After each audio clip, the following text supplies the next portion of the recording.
মক্কাতে যারা যান তারা জানেন একটা পাহাড় আছে সাফা পাহাড়, আরেকটা পাহাড় আছে মারওয়া পাহাড়। সাফা পাহাড় আর মারওয়া পাহাড় 7টা চক্কর দিতে হয়, নতবা উমরা হবে না, হজও হবে না। এই সাফা পাহাড়ের পাদদেশে আমার রসুল বসে আছে। এই দিক দিয়ে আবু জাহেল যায়, আমার রসুলকে দেখলো, একা পাইয়া আমার রসুলকে ইচ্ছে মতো গালমন্দ করলো। হাতের মধ্যে একটা পাথর ছিল, আমার রসুলের মাথার মধ্যে মারলো, আমার রসুলের মাথা ফেটে গেল। কিন্তু দূর থেকে একজন বান্দি এই দৃশ্যটা দেখলো, তার নাম হইল আব্দুল্লাহ ইবনে জাদানের বান্দি। আব্দুল্লাহ ইবনে জাদানের বান্দি এই দৃশ্যটা দেখলো, হাইরে মোহাম্মদের মা নাই, মোহাম্মদের বাবা নাই, মোহাম্মদের দাদা আব্দুল মুত্তালিব নাই বলা আজকে বুঝে আবু জাহেল তাকে গালমন্দ করে হাতের পাথর দিয়া মোহাম্মদের মাথার মধ্যে মারলো। মাথাটাও ফেটে গেল, রক্ত বের হয়ে গেল। আমার রসুল গালির জবাব দিলেন না, পাথরের জবাব দিলেন না। বুঝে থাকলে বলেন বিচার দিছে কার কাছে? আসলে কি বিচার দিতে হয় নাকি আল্লাহ দেখে? আব্দুল্লাহ ইবনে জাদানের বান্দি যখন এটা দেখলো, রসুলের চাচা হামজা যখন এই রাস্তা দিয়া যায় শিকারি কইরা, ডাক দেখ হামজা রে, আজকে আমি যা দেখছি যদি তুমি দেখতা তোমার রক্ত গরম হয়ে যাইতো। হ্যাঁ বান্দি, তুমি কি বলবার চাও, কি বুঝাইতে চাও আমাকে বুঝাইয়া বলো। তোমার বাতিজা মোহাম্মদ, এতিম বাতিজা মোহাম্মদ এমনিতে সাফা পাহাড়ের পাদদেশে বসেছিল। তোমার আরেক ভাই নাম হলো আবুল হাকাম আবু জাহেল, এই রাস্তা দিয়ে যাওয়ার সময় মোহাম্মদকে একা পাইয়া গালিগুলাজ করার পরে মাথার মধ্যে পাথর নিক্ষেপ করলো। হামজা আর সহ্য করতে পারলো না, দৌড়ায়া দৌড়ায়া রওনা হয়ে গেল। কোথায় পাওয়া যায় আজকে আবু জাহেলকে, আবুল হাকামকে কোথায় পাওয়া যায়? জনমের মতো শিক্ষা দিব। মুসলমান ভাইয়েরা দিলের কান লাগাও। হামজার একটা অভ্যাস ছিল, যখনই কোনো ধরনের শিকারের মধ্যে যাইতো, শিকার থেকে ফেরত আইসা সর্বপ্রথম কাবা ঘরের কাছে আসতো। কাবা ঘরের কাছে আইসা কাবা ঘরের কাজ শেষ করার পরে এরপরে বাড়িতে যাইতো। যেই মাত্র কাবা ঘরের কাছে গেল, গিয়া দেখে আবু জাহেল ওই জায়গায় তার নেতাদেরকে নিয়ে বসা। হামজা ওই জায়গার মধ্যে হাজির হইয়া ডাক দেখ, আবুল হাকাম আবু জাহেল, তুমি বুঝি আমার বাতিজাকে গালমন্দ করেছ, মাথার মধ্যে পাথর মেরেছ, মুহাম্মদকে এতিম পাইছো, অথচ আমি তোমার ধর্মের লোক, আমি তোমার ধর্মের লোক হওয়া সত্ত্বেও আমার বাতিজার মাথার মধ্যে আঘাত করলি, গালমন্দ করলি। আজকে তোকে ছাড়বো না। যদিও তুমি আমার বয়সে বেশি, হাতের মধ্যে ধনিক ছিল, মাথার মধ্যে আবু জাহেলের মাথার মধ্যে এমন জোরে আঘাত করলো, মাথাটা ফেটে গেল। জোরে কর সুবহানাল্লাহ। ভাইয়েরা আমার, আবু জাহেলের নেতারা ডেকে ডেকে বলে, হ্যাঁ আবুল হাকাম আমাদের নেতা, অনুমতি যদি হয় গো এখনই তাকে হালাক করে দিব, ধ্বংস করে দিব। আবু জাহেল কয়, খবরদার হাত বাড়াইয়া দিবি না, কেননা হামজার শরীরের মধ্যে যদি হাত বাড়াইয়া দাও হামজা এমনিতেই ছেড়ে দিবে না। ঠিক কিনা জোরে কর? কারণ হামজারে ভয় পায় না, মক্কার এমন কেউ নাই। মুসলমান ভাইয়েরা দিলের কান লাগায় শোনো, ওই মসজিদের মধ্যে দাঁড়াইয়া হামজা ডাক দেয়া, আবু জাহেল, তোর ধর্ম থাকা সত্ত্বেও যেহেতু আমার বাতিজার উপর আক্রমণ করলি, এই মজলিসে দাঁড়াইয়া ঘোষণা দিলাম আজকে থেকে তোমার দলের নাই, আমি মুহাম্মদের দলে। একটু জোরে কর। আপনারা কি সুবহানাল্লাহ বলছেন? আমার রসুলের চাচা হামজা যখন মুসলমান হয়েছে রে ভাই, এমন জোরে তাকবীর হয়েছে, পুরা মক্কার জমিন কম্পমান শুরু হয়ে গেছে। সুবহানাল্লাহ। কোরআনুল করিম থেকে একখানা সূরা পড়েছি, এই সূরার নাম সূরা কাফিরুন। এই সূরাটি মক্কায় অবতীর্ণ হয়েছে। এই সূরা কোরআনুল করিমের 114 সূরার মধ্যে 109 নম্বর সূরা। এই সূরার মধ্যে 6টি আয়াত, 26টি শব্দ এবং 74টি অক্ষর রয়েছে। সুতরাং কোনো বান্দা বান্দি যদি একবার সূরা কাফিরুন তেলাওয়াত করে, তার আমলনামায় 740 নেকি লিখে দেওয়া হবে। এই সূরার দ্বিতীয় নম্বরের ফজিলত হলো আল্লাহর রাসূল সাল্লাল্লাহু আলাইহি ওয়াসাল্লাম বলেছেন, কেউ যদি সূরা কাফিরুন একবার পড়ে তার আমলনামায় কোরআনের 4 ভাগের 1 ভাগ তেলাওয়াত করার নেকি লিখে দেওয়া হবে। 2 বার পড়লে অর্ধ কোরআন, 3 বার পড়লে পৌনে কোরআন, এমনইভাবে 4 বার যদি কেউ সূরা কাফিরুন তেলাওয়াত করে তার আমলনামায় পরিপূর্ণ 1 খতম কোরআনের সওয়াব দিয়ে দেওয়া হয়। শুধু তাই নয়, এক সাহাবী নাওফাল রাদিয়াল্লাহু আনহু বলছেন, ইয়া রাসূলুল্লাহ, ইয়া হাবিবাল্লাহ, নবীজি, প্রত্যেক রাত্রে শোয়ার সময় আমি কোন সূরা পড়ব? আল্লাহর পয়গম্বর বলছেন, তুমি প্রতি রাত্রে শোয়ার সময় ঘুমানোর আগে সূরা কাফিরুন তেলাওয়াত করবে, কেননা সূরা কাফিরুন যদি পড়তে পারো এই সূরা কিয়ামতের কঠিন ময়দানে আল্লাহ পাকের দরবারে তোমার পক্ষে শিরিক মুক্ত ইবাদত হওয়ার দলিল পেশ করে দিবে। তিরমিজি শরীফের মধ্যে রয়েছে, আল্লাহর পয়গম্বর সব সময় ফজর নামাজের আগের যে 2 রাকাত সুন্নত আছে, প্রথম রাকাতে সূরা কাফিরুন পড়তেন, দ্বিতীয় রাকাতে কুল হুয়াল্লাহ সূরা পড়তেন। মাগরিবের নামাজের পরের যে 2 রাকাত সুন্নত আছে, প্রথম রাকাতে সূরা কাফিরুন পড়তেন, দ্বিতীয় রাকাতে কুল হুয়াল্লাহ সূরা পড়তেন। বিতির নামাজের 3 রাকাতের শেষের 2 রাকাতে দ্বিতীয় নম্বর রাকাতে সূরা কাফিরুন পড়তেন, আর 3 নম্বর রাকাতে সূরা ইখলাস পড়তেন। শুধু তাই নয়, হাজী সাহেবেরা কাবাগর তওয়াফ করার পরে মাকামে ইব্রাহিমের সামনে দাঁড়ায়া 2টা রাকাত নামাজ পড়তে হয়। আল্লাহর পয়গম্বর প্রথম রাকাতে সূরা কাফিরুন পড়তেন, দ্বিতীয় রাকাতে কুল হুয়াল্লাহ সূরা পড়তেন। জোরে কোন সুবহানাল্লাহ। তাহলে বুঝে থাকলে বলেন, এই সূরার ফজিলত কম নাকি বেশি? এখন এই সূরাটার শান নজুল কি? এই সূরার শান নজুল বলতে গেলে আমাদের অনেক আগ থেকে বয়ান শুনতে হবে। অনেক আগ থেকে আলোচনা না শুনলে সূরা কাফিরুনের মর্ম বুঝবেন না। দেখেন, আল্লাহ নবী বিশ্বনবী রাহমাতুল্লিল আলামিনের পর যখন 40 বছর একদিন অতিবাহিত হয়ে গেল, তখন আল্লাহ রাসূলের উপর কোরআন নাজিল শুরু হয়ে গেল। আল্লাহর নবী দ্বীনের দাওয়াত দেওয়া শুরু করলেন গোপনে গোপনে। একটা ঘর আছে, ওই ঘরটা হইল আরকাম রাদিয়াল্লাহু আনহুর বাড়ি। এই জন্যে ওই ঘরকে বলা হয় দারে আরকাম, আরকামের বাড়ি। ওই বাড়িতে আল্লাহর পয়গম্বর সাল্লাল্লাহু আলাইহি ওয়াসাল্লাম গোপনে গোপনে সাহাবীদেরকে নিয়ে দ্বীনের দাওয়াত দিতেন, দ্বীনের আলোচনা করতেন, নামাজ কালাম পড়তেন। কিন্তু যখন নাকি আস্তে আস্তে আল্লাহ পাক হুকুম করলেন, নবী গো, ও আনযির আশিরাতাকাল আকরাবিন, আপনি আপনার নিকটতম আত্মীয় স্বজনের মাধ্যমে দ্বীনের দাওয়াত শুরু করেন। এখন তো আস্তে আস্তে দাওয়াত দিতে হয়। যখনই দাওয়াত দিতে গেল, বুঝে থাকলে বলেন, রাসূলের উপর অত্যাচার কম হইল নাকি বেশি হইল? দিন যত যায় অত্যাচারের মাত্রা তত বাড়ে।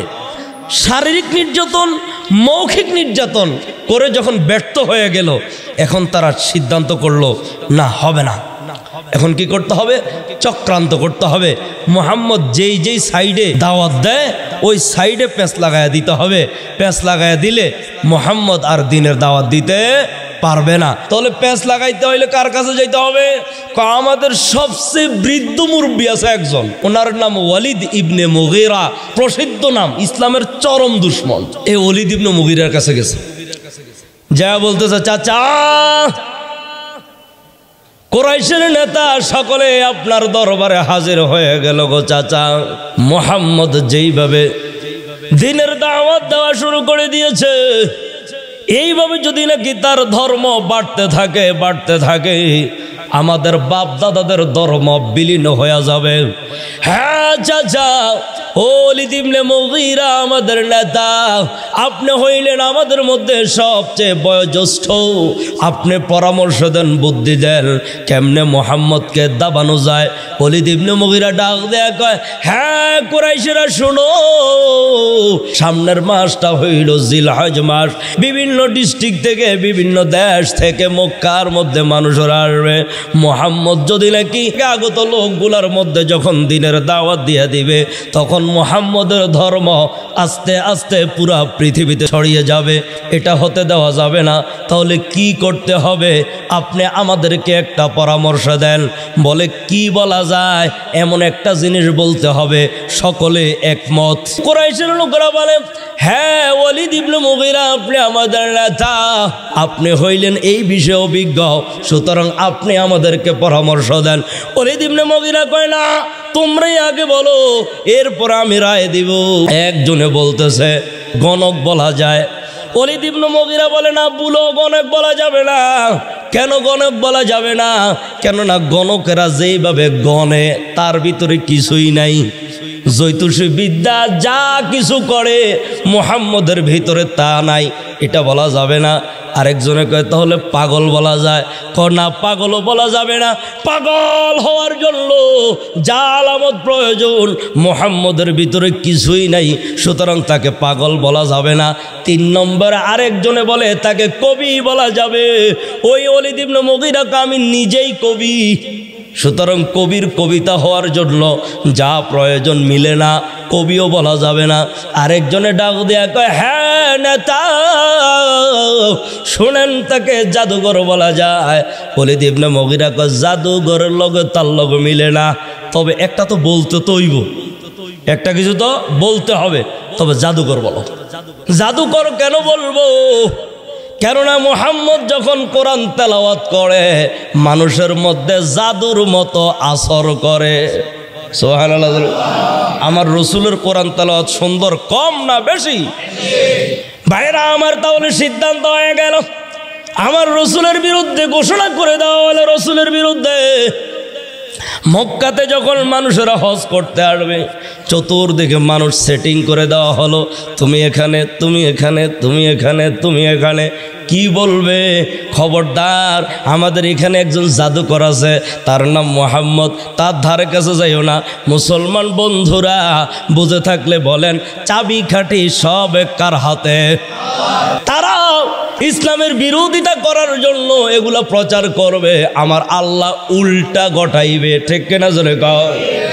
যেই মক্কায় হজ করার জন্য ডেকে ডেকে বলে, মক্কাতে এসেছো হজ করার জন্য, শোনো আসছো ভালো হয়েছে, আমাদের একজন জাদুকর আছে, জাদুকরের নাম মুহাম্মদ, খবরদার রে তার কাছে পড়বা না, তার কোনো কিছু শুনবা না।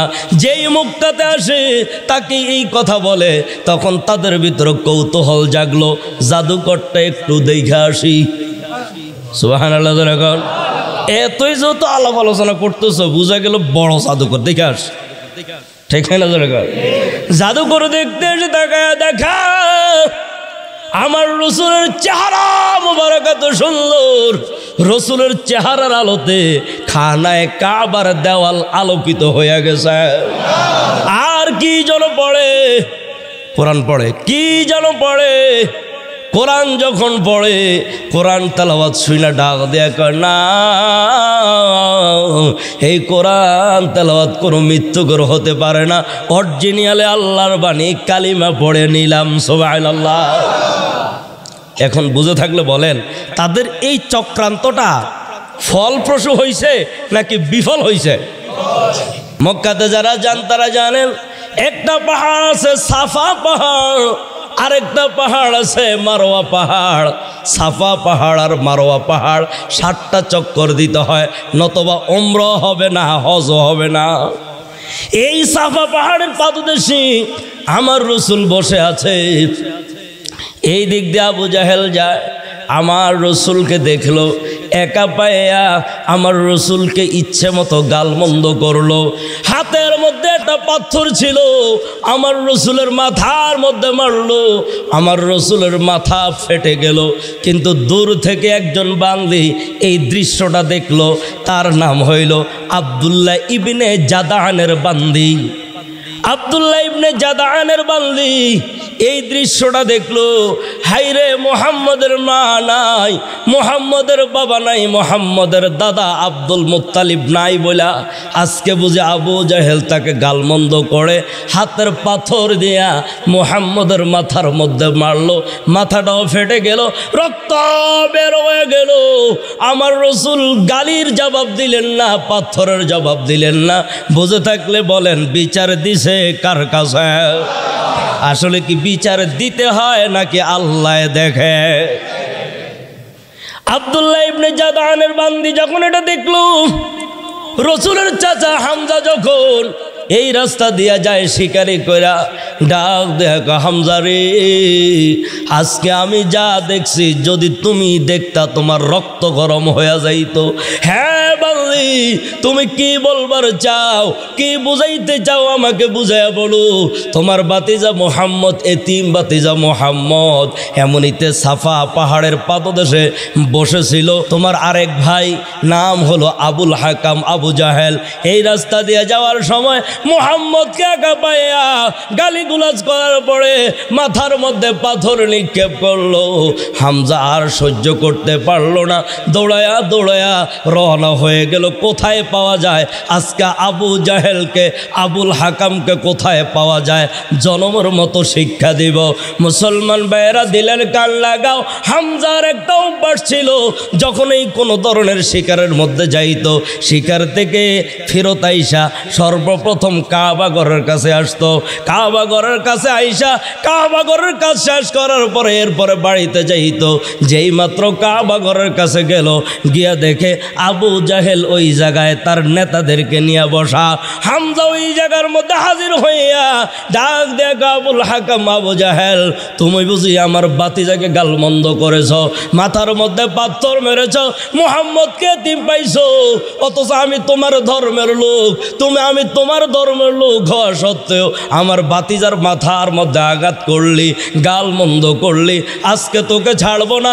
যদিও তুমি আমার বয়সে বেশি, হাতের মধ্যে ধনিক ছিল, মাথার মধ্যে আবু জাহেলের মাথার মধ্যে এমন জোরে আঘাত করলো, মাথাটা ফেটে গেল। জোরে কন সুবহানাল্লাহ।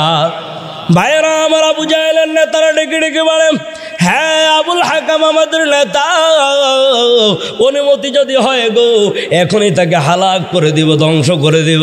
আবু জাহেল কয়, খবরদার হাত বাড়ায়া দিবি না, কেননা হামজার শরীরের মধ্যে যদি হাত বাড়ায়া দাও হামজা এমনিতেই ছেড়ে দিবে না। ঠিক কিনা জোরে কর? কারণ হামজারে ভয় পায় না, মক্কার এমন কেউ নাই। মুসলমান ভাইয়েরা দিলের কান লাগায় শোনো, ওই মসজিদের মধ্যে দাঁড়াইয়া হামজা ডাক দেয়া, আবু জাহেল, তোর ধর্ম থাকা সত্ত্বেও যেহেতু আমার বাতিজার উপর আক্রমণ করলি, এই মজলিসে দাঁড়াইয়া ঘোষণা দিলাম আজকে থেকে তোমার দলের নাই, আমি মুহাম্মদের দলে। একটু জোরে কাল। আপনারা কি সুবহানাল্লাহ বলছেন? আমার রসুলের চাচা হামজা যখন মুসলমান হয়েছে রে ভাই, এমন জোরে তাকবীর হয়েছে, পুরা মক্কার জমিন কম্পমান শুরু হয়ে গেছে। সুবহানাল্লাহ। হামজা বলে, আমরা আগের মাথায় তো বলে ফেলছি তোকে দলে নাই, মুহাম্মদের দলে। রাত্রে শুইতে গেলাম, ঘুম মাগার আসে না। এটা বললামটা কি? ধর্ম ত্যাগ করে ফেলাইতেছে, ঘুম আসে না। ডান কাইত হয়ে ঘুম আসে না, বাম কাইত হয়ে ঘুম আসে না, চিত হয়ে উপর হয়ে ঘুম আসে না। উঠা গেলাম গা রাত্রে, গভীর রাত্রে কাবা ঘরের মধ্যে গেলাম। কাবা শরীফের দেওয়ালের মধ্যে হাত রাইখা হামজা আসমানওয়ালারে ডাক দেয়া, আল্লাহ রে, মুহাম্মদের ধর্ম যদি সত্য হয় আমাকে স্থিরতা দান করো, অটল থাকার তৌফিক দান করো। মুহাম্মদের ধর্ম যদি ভ্রান্ত হয়, এই ধর্ম থেকে পরিত্রাণ হওয়ার ব্যবস্থা কইরা দাও। আমার আল্লাহ এমনিতে হামজার দিলের মধ্যে সেটিং করে দিল, হামজা রে, মুহাম্মদের ধর্মে সত্য। হামজা কয়, খুশি হয়ে গেলাম। বাসার মধ্যে গেলাম, ঘুমাইলাম। ঘুম থেকে জাগ্রত হইয়া হাতের মধ্যে লাঙ্গা তলোয়ার লইয়া সরাসরি মুহাম্মদের কাছে চলে গেলাম। হ্যাঁ বাতিজা মুহাম্মদ, এতদিন ছিলাম তাগুতের পক্ষে, আজকে থেকে আমি ঘোষণা দিলাম আমি তাওহীদের পক্ষে। বুঝে থাকলে বলেন আমার রসুল কতটা খুশি এখন? ঠিক কিনা? এখন কতটা খুশি আমার রসুল। আমার রসুল আনন্দে দুইটা চোখের পানি ছেড়ে দিয়েছে। সুবহানাল্লাহ। মুসলমান ভাইয়েরা দিলের কান লাগাও, এই সেই হামজা, যে হামজার বয়ান আমি উহুদের যুদ্ধের সময় করেছি। বেইবার কাফেররা হামজাকে উহুদের যুদ্ধের দিন 70টা টুকরা করছে। ঠিক কিনা জোরে কান? উহুদের পাহাড় যারা দেখেছেন, ওই পাহাড়ের নিচে দেখবেন চতুর্পাশে ঘেরাও করা, এমনইভাবে রডের জালি দিয়ে ঘেরাও করা একটা কবরস্থান। ওই কবরস্থানের মাঝখানে ইট দিয়ে বাউন্ডারি করা একটা কবর, ওটাই রসুলের চাচা হামজার কবর। ওই জায়গার মধ্যে গেলেই কেমন যেন মনে হয় উহুদ পাহাড়টা আদৌ যেন কান্না করতেছে। আমার রসুলের দান দান শহীদ হয়েছে ওই জায়গায়। আমার রসুলের মাথার মধ্যে হেলমেট ঢুকেছে ওই জায়গায়। 70 জন সাহাবী শহীদ হয়েছে ওই জায়গায়। 70টা টুকরা হামজাকে করা হয়েছে এই জায়গায়। ভাইরা আমার লক্ষ্য করে দেখেন, এখন যখন লিখলো মক্কার কুরাইশেরা হামজা মুসলমান হয়ে গেল, এখন তারা পেরেশানির মধ্যে পড়ে গেল। হাই রে, মুহাম্মদের ধর্মে হামজা চলে গেল, কি হয়ে গেল? ভাইরা আমার লম্বা চূড়া কথা বলতে হয়।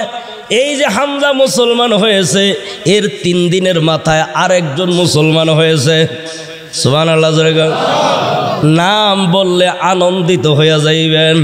কয় দিনের মাথায়? জোরে গান। আমার রসুল আল্লাহর কাছে দোয়া করে, আসমানের মালিক দোয়া করছে কার কাছে? আল্লাহর কাছে দোয়া করে, আল্লাহুম্মা আইজ্জিল ইসলামা বিআহাদিল উমরাইন। ও আল্লাহ, হয়তো ওমরের মাধ্যমে নতুবা আবু জাহেলের মাধ্যমে ইসলামকে শক্তিশালী বানাও। এই 2 জনের একজনকে যদি মুসলমান বানাইতে পারো, ইসলামটা শক্তিশালী হবে। জোরে কোন সুবহানাল্লাহ। আমার আল্লাহ খুশি হইয়া ওমরকে 3 দিনের মাথায় মুসলমান বানায়া দিছে। আবু জাহেল ঘোষণা দিছে, মুহাম্মদের কল্লা যে লই আইতে পারবো, মুহাম্মদের মাথা যে নিয়ে আসতে পারবে আমার দরবারে, আমি তাকে 100 লাল ঘোড়া দিব। 100 কি ঘোড়া? লাল ঘোড়া দিব। ওমর রাদিয়াল্লাহু আনহু বলতেছে, আবুল হাকাম, সত্য তো? বহু ধোকাবাজি তোমার জীবনে দেখছি, মন থেকে কও আসলে 100 দিবানি? কহায় দিব। যদি দাও তাহলে আমি ওমর রাজি আছি। নাঙ্গা তলোয়ারটা খাপ থেকে খুইলা বাইর হয়ে গেছে। বাইর হইয়া সোজা যেখানে দিনের দাওয়াত দেয় ওইখানে রওনা দিল। পথিমধ্যে একজনের সঙ্গে দেখা, জিজ্ঞেস করতেছে, ওমর, চক্ষু লাল দেখা যায়, তলোয়ার খাপ থেকে খোলা, কোথায় রওনা হয়েছে? কয় মুহাম্মদের গর্দান উড়ে দিতে রওনা হয়েছে। কয় মুহাম্মদের খবর নেওয়ার আগে তুমি তোমার বোন ফাতেমা এবং ভগ্নিপতি 2 জনের খবর নাও, হেরা মুসলমান হয়ে গেছে। এখন বুঝে থাকলে বলেন, ওমরের মাথা ঠিক আছে তো? ভগ্নিপতি বোনের বাড়ির দিকে রওনা, যাইয়া গেটের সামনে দাঁড়ায়া শুনতেছে কেডায় যেন ভিতরে কোরআন তেলাওয়াত করে। সুবহানাল্লাহ। ওই সাহাবীর নাম খাব্বাব রাদিয়াল্লাহু আনহু, যিনি তেলাওয়াত করেছেন। বুঝে থাকলে বলেন ওনার নাম খাব্বাব রাদিয়াল্লাহু। 2-4 মিনিট তেলাওয়াত শোনার পরে গেট লক করছে। গেট খোলো। খাব্বাব কই ইন্না লিল্লাহি আজরাইল আইছে। খাব্বাব রাদিয়াল্লাহু আনহু বোন জামাইরে কি কোরআন তেলাওয়াত শুনাইব? উনি কোরআনের যে মাসহাফ সহিফা যেটার মধ্যে লেখা, এটা লুকায়া খাটের নিচে গিলে ফলাইছে। এবার বোন গেট খুলে দিল। বোন জামাইরে বলতেছে, তোমরা কি ধর্ম ত্যাগ করেছ? বলে, হে ওমর, তোমাদের ধর্মের চাইতে যদি সত্য কোনো ধর্ম পাই, উত্তরটা কি দিল? তোমাদের ধর্মের চাইতে যদি সত্য কোনো ধর্ম পাই, তাহলে কি তোমাদের ধর্মই থাকবো? এই কথা বলতে দেরি হয়েছে, ওমর রাদিয়াল্লাহু আনহু তার হাতে তলোয়ার আগাতে আগাতে নিজের বগ্নিকে রক্তাক্ত বানায় ফেলাইছে। জোরে কর নাউজুবিল্লাহ। এবার বোন বলতেছে, শুনো, শুধু তোমার বগ্নিপতি নয়, আমিও কালিমা পড়ে মুসলমান হয়ে গেছি। এবার ওমর রাদিয়াল্লাহু আনহু তাকেও দিল কয়টা। যেই মাত্র বোনের শরীর থেকে রক্ত বের হয়ে গেল, চোখ দিয়ে পানি বের হয়ে গেল, এমনিতে ফাতেমা বোন বলতেছে, ওমর, সারা শরীর রক্তাক্ত বানায় ফেলতে পারো, যেই ধর্ম গ্রহণ করেছে ছাড়বো না। জোরে কোন সুবহানাল্লাহ। বোনের রক্ত দেখা ভাই তো সহ্য করতে পারে না, ঠিক না? জোরে কোন। ওমর ডাক দিয়া গো, ফাতেমা, এতক্ষণ যেই কোরআন তোমরা শুনতেছিলা ওই কোরআনটা আমাকে শোনাও। সুবহানাল্লাহ জোরে কও। খাটের নিচে যিনি আছে উনি কয় ওনার কথার বাবে বুঝছি যে নরম হয়ে আসছে। এখন উনি বাইর হয়ে বলতেছে এতক্ষণ আমি তেলাওয়াত শুনাইছি। এটা জোরে কও। খাব্বাব রাদিয়াল্লাহু আনহু খাটের তল থেকে বের হইয়া ডাক দে ওমর রে, কোরআন তেলাওয়াত পরে শুনাইব। গত রাত্রে রসুল একটা দোয়া করছে, আমার মনে হয় কবুল হইয়া গেছে। কই কি দোয়া করছে? বলে রসুল দোয়া করছে, আল্লাহ হয়তো ওমররে মুসলমান বানায় দাও, নতুবা আবু জাহেলকে মুসলমান বানায় দাও। দুইটার একটারও যদি মুসলমান বানাইতে পারো ইসলাম ধর্ম শক্তিশালী হবে। আমার মনে হয় আবু জাহেল না, তোমার পক্ষে আমার রসুলের দোয়া কবুল হয়ে গেছে। সুবহানাল্লাহ। হ্যাঁ খাব্বাব দেরি করিস না, যেই কোরআন এতক্ষণ পড়ে আমার ভগ্নিপতি বোনকে শোনাইতেছিলে আমাকে শোনা। ফাতেমা ডাক দেয়া ওমর রে, এই কোরআন এমন কোরআন, এই কোরআন পবিত্রতা ছাড়া শোনা যায় না। আগে গোসল করে লইতে। ওমর গোসল করলো আর সাথে সাথে নতুন জামা পরিধান করলো, তলোয়ার বাইর করে রওনা দিল কোথায়? রসুলের দরবারে দারে আরকাম। আরকাম রাদিয়াল্লাহু আনহু অর্থাৎ মুসলমানরা যেখানে ইসলাম প্রচার করে ওই ঘাটের দিকে খাব্বাব সামনের দিকে যায় আর আস্তে আস্তে ওমরকে লইয়া যায়। যেই মাত্র দরজায় নক করলো ভিতর থেকে দারোয়ানে কয় লা ইলাহা ইল্লা আনতা সুবহানাকা ইন্নী কুনতু মিনাজ জালিমিন। ওমরের তলোয়ার খাপ থেকে বাহিরে মনে হয় আমাদের প্রতি আক্রমণ করবে, ভিতরে আরেকজন আছে তিনার নাম হামজা। জোরে কোন আল্লাহু আকবার। তেমন হামজা তার চাইতে 100টাও কম না। ওই দারোয়ান দৌড়ে বলতেছে ইয়া রাসূলুল্লাহ, ইয়া হাবিবাল্লাহ, ওমর আসছে গো নবীজি, হাতের মধ্যে নাঙ্গা তলোয়ার। আমার রসুল কোনো জবাব দেয় না। কেন দেয় না? যেই সময় ওমর গেছে ওই সময় জিব্রাইল আইসা কোরআন নাজিল করতেছে। হামজা ডাক দিয়ে বলতেছে, হেরে দারোয়ান ভয়ে পাইস না, গেট খুলা দে। যদি নাকি উদ্দেশ্য ভালো হয় তাহলে তো ভালো, যদি উদ্দেশ্য খারাপ হয় তার তলোয়ার দিয়ে তাকে দ্বিখণ্ডিত করে দিব। সুবহানাল্লাহ। ওমর রাদিয়াল্লাহু আনহু গেট খুলে দেওয়ার পরে ভিতরে ঢুকলো। রসুলের কাছে এসে বলতে ইয়া রাসূলুল্লাহ, ইয়া হাবিবাল্লাহ, আমার রসুল ওমরের চেহারার দিকে তাকায়া বুঝছে আগের মতো ওমর নাই। আমার রসুল ওমরের শরীরের মধ্যে হাত মাইরা ডাক দেখো ওমর রে, আর কত ইসলামের বিরোধিতা করবে? ওমর ডাক দেখো নবী গো, আর করব না, কালিমা পড়ায়া দেন, মুসলমান হইতে আসছি। কিতাব খুললে পাওয়া যায় যেই মাত্র ওমর মুসলমান হয়েছে ওই যে মুসলমানদের ঘাটির মধ্যে এত জোরে শব্দ হয়েছে খানায় কাবা পর্যন্ত সাউন্ড চলে গেছে। এইবার ওমর ডাক দিয়ে নবী গো, ওগো বিশ্ব নবী, ওগো রাহমাতুল লিল আলামিন, কয়েকটা প্রশ্ন আপনাকে করব গো নবী। মুসলমান ধর্ম সত্য না মিথ্যা? আমার রসুল কয় সত্য।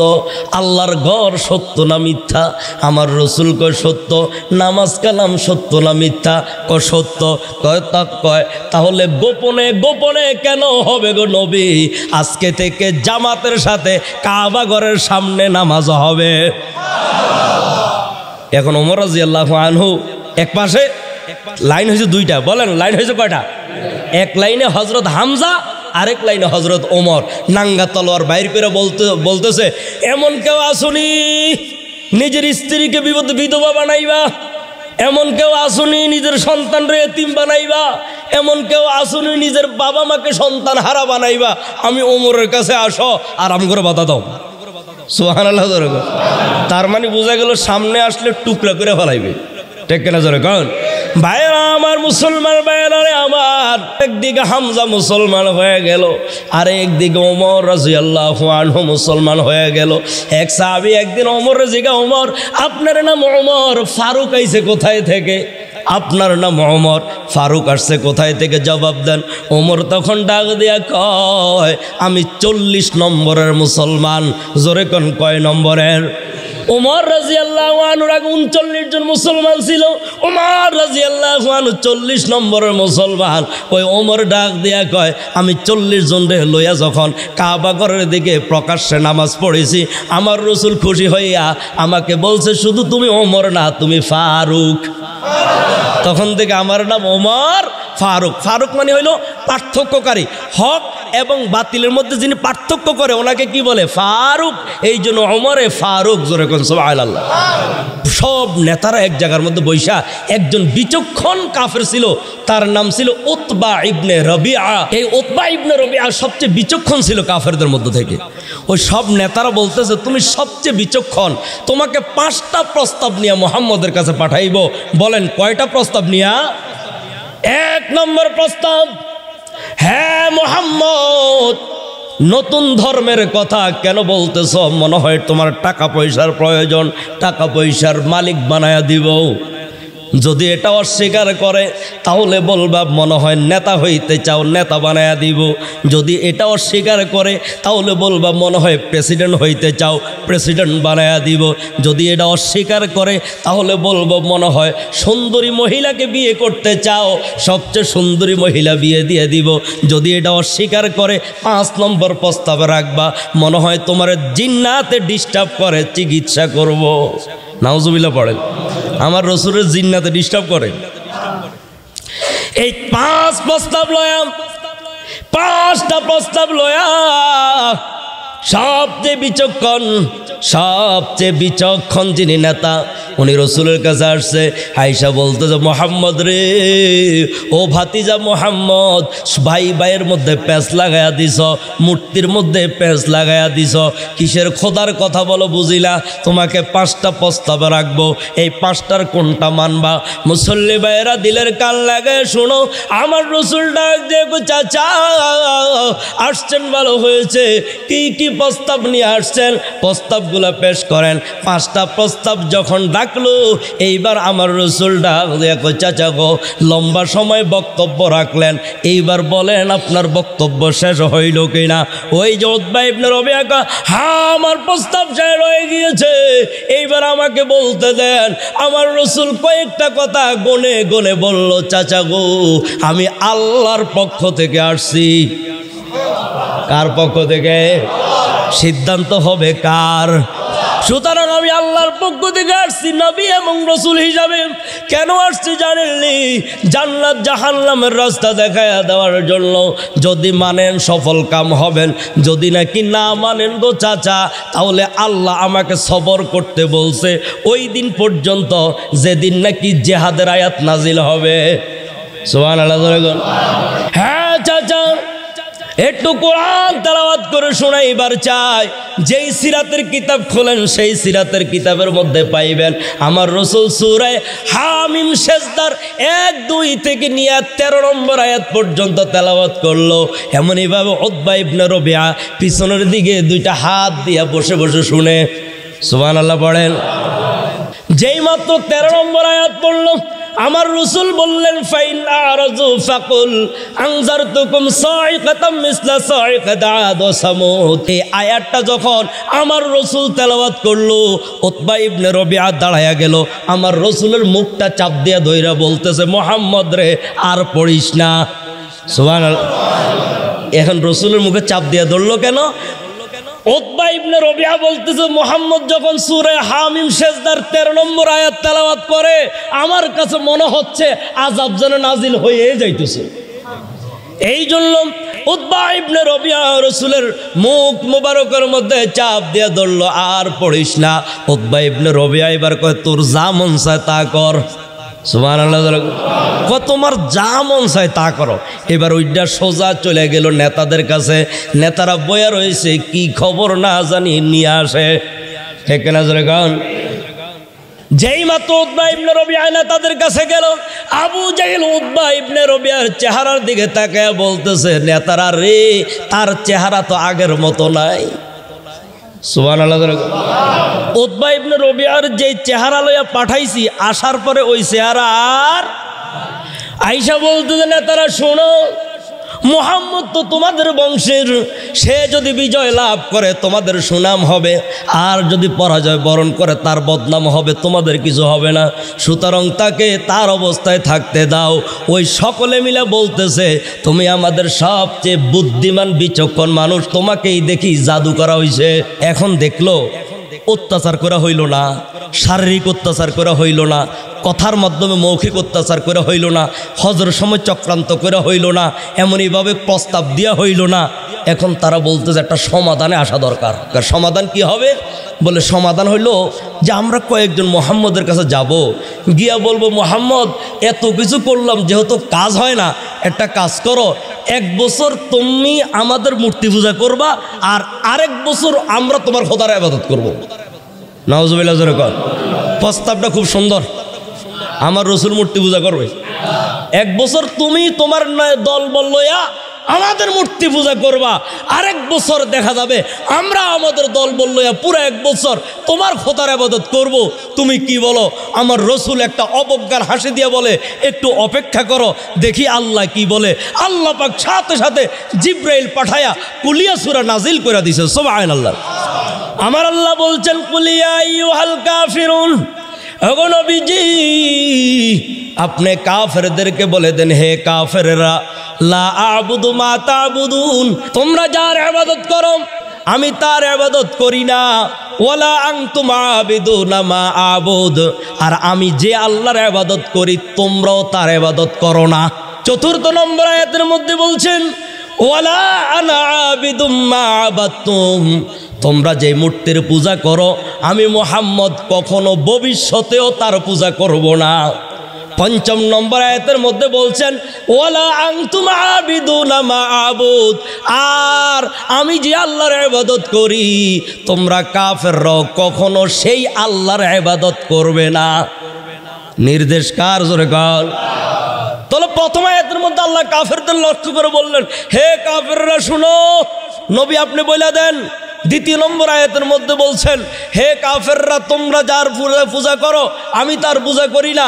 3 নম্বর আয়াতের মধ্যে বলছেন, আমি যেই খোদার ইবাদত করি তোমরাও সেই খোদার ইবাদত করো না। 4 নম্বর আয়াতের মধ্যে বলছেন, তোমরা যেই মূর্তি পূজা করো আমি ভবিষ্যতেও তার পূজা করব না। 5 আয়াতের মধ্যে বলছেন, আমি যেই খোদার ইবাদত করি তোমরা ভবিষ্যতেও সেই খোদার ইবাদত করবে না। এখন একটা প্রশ্ন থেকে যায়, এরা তো মুসলমানও হইতে পারে, তাহলে আল্লাহ এই কথা বললো কেন? মুসল্লি ভাইয়েরা বুঝে থাকলে বলেন, আজ থেকে 100 বছর পরে কি হবে কি হবে না এটা আল্লাহ জানে নাকি জানে না? এই জন্য আল্লাহ বুঝেই 5 নম্বর আয়াতের মধ্যে বলছে, ওয়ালা আনতুম আবিদুনা মা আবুদ, আমি যেই খোদার ইবাদত করি তোমরা ভবিষ্যতেও সেই খোদার ইবাদত করবে না, তোমরা মূর্তি পূজা করা অবস্থায় কবরে যাবে। এই কথা আমার আল্লাহ জানে কি জানে না? জোরে কর।